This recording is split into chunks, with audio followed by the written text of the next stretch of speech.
Après avoir sécurisé mon accès à l'eau, j'ai optimisé le matériel d'irrigation, mis en place des couverts, puis entamé une diversification des cultures.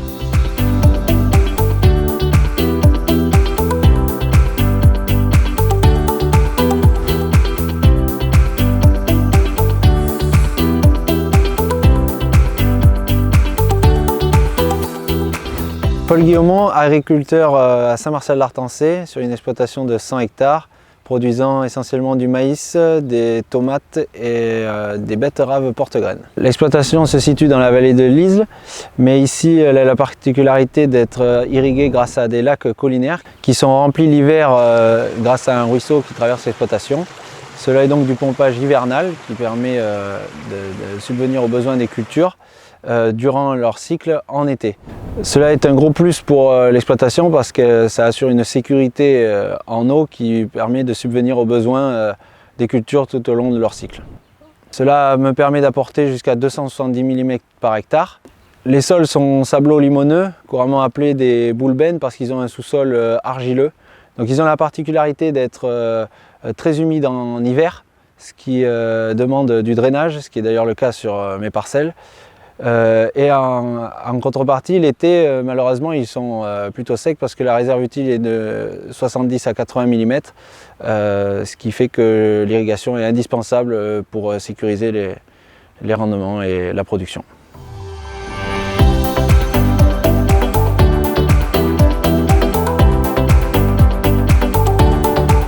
Les cultures d'hiver ne sont pas adaptées à ce contexte parce que, dû à l'excès d'eau en hiver, elles ne pousseraient correctement qu'une année sur deux.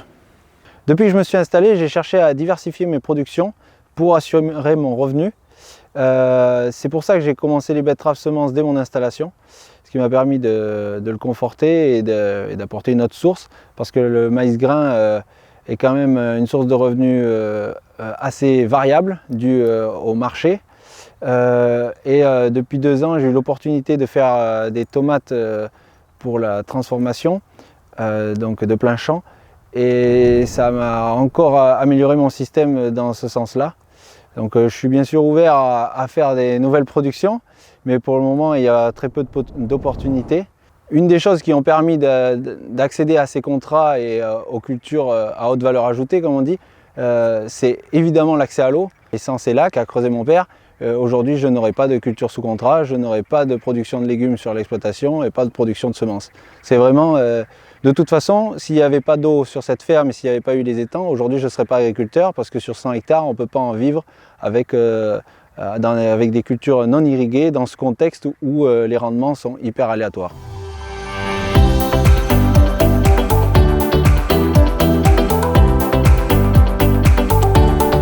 Comme j'irrigue grâce à des réserves collinaires, j'ai un volume en eau défini et limité.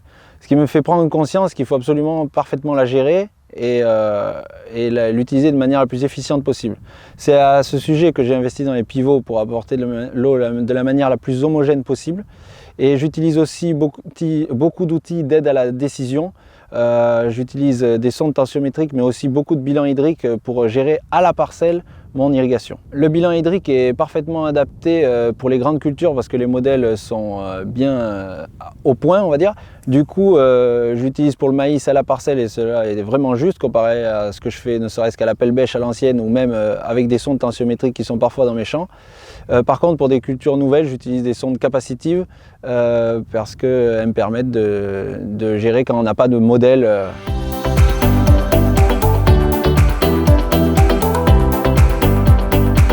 Alors je me suis installé derrière mon père, c'est une reprise familiale. Mon père pratiquait déjà les TCS et les couverts, mais de manière assez simple. Et donc dans sa continuité, j'ai continué à développer les couverts en essayant de nouvelles espèces avec un objectif simple qui était en premier lieu limiter le travail du sol, mais aussi et surtout apporter de l'azote dans le système parce que ça reste la dépense numéro 1. Et donc pour moi c'est important de travailler sur ces points. On est parti il y a quelques années à fond dans les févroles, qui aujourd'hui est un système qui ne marche plus parce qu'à cause d'un trop de févroles, elles ont de la maladie. Donc j'ai évolué vers un système où je fais des rotations de couverts. comme ici en présence de pois et de vesses, mais aussi de trèfle. Un de mes objectifs à long terme est quand même d'améliorer la qualité de mon sol, notamment sa réserve utile, son taux de matière organique pour qu'il se travaille plus facilement, que j'ai plus de réserve en eau. Donc dans ce contexte, les couverts apportent un plus, mais aussi les composts qu'on apporte notamment à l'automne nous permettent d'améliorer significativement le taux de matière organique. Et entre ce qu'a fait mon père, il a commencé environ 5 ans avant mon installation, et moi aujourd'hui on a monté le taux de matière organique de plus d'1 point sur l'ensemble des champs.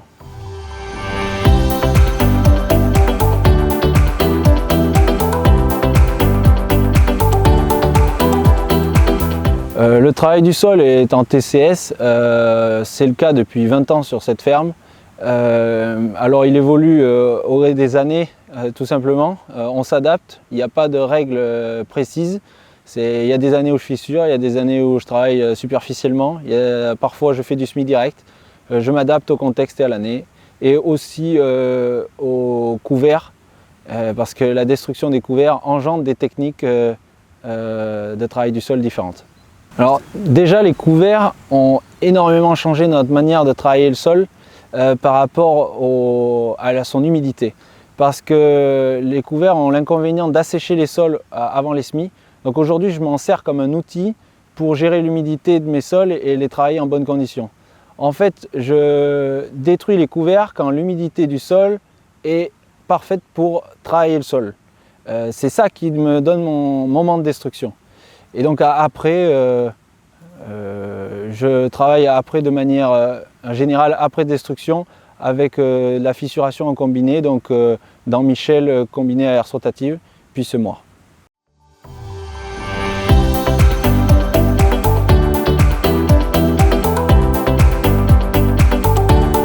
Le premier critère pour réussir un couvert, c'est d'assurer une bonne levée. Et pour ça, il faut prendre conscience de le considérer comme une culture. En fait, il faut y apporter le même soin que pour une culture. Alors, ça peut être très bien fait en TCS ou en semi-direct. Il faut juste, ou même à la volée, il faut juste pas le négliger et faire en sorte que ce soit en bonne condition. Je ne perds pas de vue que mon objectif principal, ça reste la réussite de ma culture. Donc, je veux absolument assurer une très belle levée de ma culture. Et pour ça, il faut absolument bien réussir la destruction du couvert et son incorporation dans le sol ou non, en fonction du système de culture. Moi, dans mon cas, je travaille en TCS, donc ce que j'ai constaté avec les quelques années d'expérience que j'ai pu acquérir, c'est qu'il faut absolument un couvert parfaitement haché pour l'incorporer dans le sol. Donc je suis venu peu à peu vers les rouleaux Faca. Actuellement, j'utilise un double rouleau Faca Bonnell qui me permet d'hacher le couvert, et derrière je rehache encore avec un déchaumeur à disque indépendant équipé de cross-cutter qui me permet d'incorporer très superficiellement mais de manière très hachée. Alors on sème assez tôt, on va dire entre le 1er avril et le 15 avril en moyenne. Du coup, ce que les couverts impliquent de tout faire juste avant les semis. Malgré des outils de 3 mètres de large, j'arrive à avoir un bon débit de chantier de l'ordre de 4 hectares à l'heure. Donc, et de manière très économique avec 6 litres de gasoil à l'hectare. Ça n'est pas une contrainte. D'autant plus que le travail du sol est réduit grâce au couvert. Avec le recul qu'on a acquis sur la culture du maïs, aujourd'hui j'ai beaucoup moins de mal à expérimenter des couverts sur les cultures de maïs.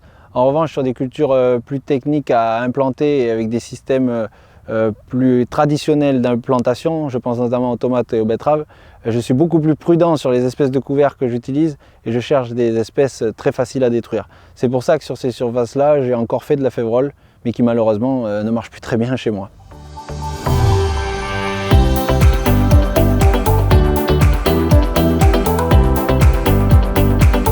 Là, on peut voir les difficultés que j'ai avec les févroles. Ici, j'en ai semé 200 kg à l'hectare et malheureusement, elles ne poussent plus du tout. Tous les pieds disparaissent les uns après les autres de maladies, notamment d'anthracnose, voire même on soupçonne beaucoup le sclérotinia ici. Donc j'ai cherché d'autres systèmes et c'est ce qui m'a amené, grâce à des essais de couverts, d'aller vers la vesse, mais aussi le trèfle. Que j'ai réussi pour la première fois cette année parce que j'ai pris conscience qu'il fallait le semer tôt. Donc je le mets derrière des cultures qui le permettent. Je ne le mets plus derrière maïs parce que ça ne marche pas.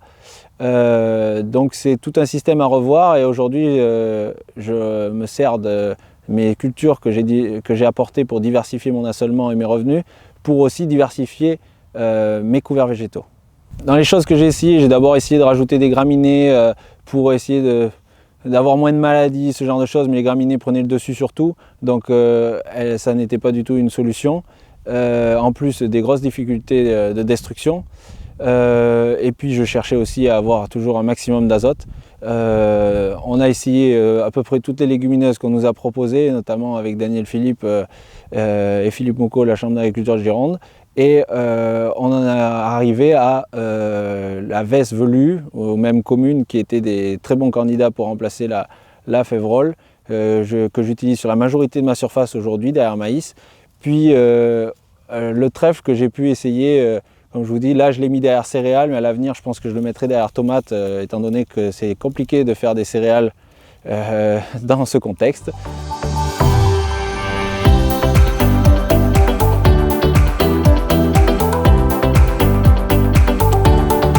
Il n'y a pas de recette idéale pour les couverts, même chez soi, dans mon propre contexte, je n'ai pas encore trouvé la solution parfaite et je ne la trouverai jamais. C'est une recherche permanente, notamment j'ai des grandes difficultés dans les sables à faire pousser tout type de couverts en légumineuses. Donc là, je n'arrive pas à trouver le bon couvert. Alors pour le moment, je compense ce problème en essayant de moduler mon azote grâce à l'agriculture de précision, mais pour le moment, dans l'idéal, j'aimerais... Mon rêve sur le couvert, c'est de combler les besoins en azote de la culture, mais aujourd'hui on ne l'a pas encore atteint.